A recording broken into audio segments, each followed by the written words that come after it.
السلام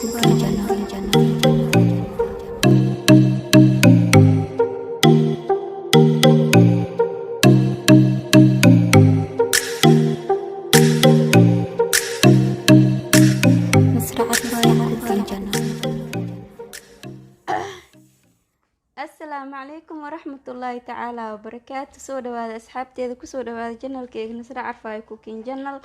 asxaabe haddii aad nagu cusub tahay soo dhawo, haddii aad hore nool joogtana soo dhawo mar kaleento. asxaabe maanta waxaa sameysan doona amba muuqaalkeena uu ku saabsanaan doona insha Allah mango juice amba cabitaan aan ka sameyn doono cambahan. hadda meeshan waxaa ku haystaa laba xabo cambe ah, waa soo jarjaranaa insha Allah cabitaan aan ka sameysanayna isla socod wanaagsan.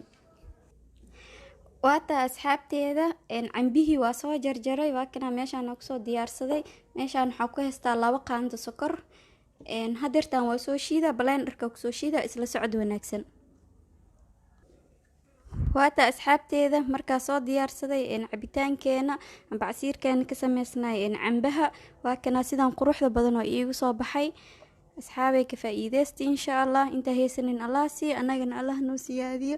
inta ku kulmi doono muuqaalka xiga waa walaashii Nasra Carfaayo idinkaga tagaysa khayr iyo caafimaad, bashbash iyo barwaaqo insha Allah. Nasra Carfaayo Cooking Channel.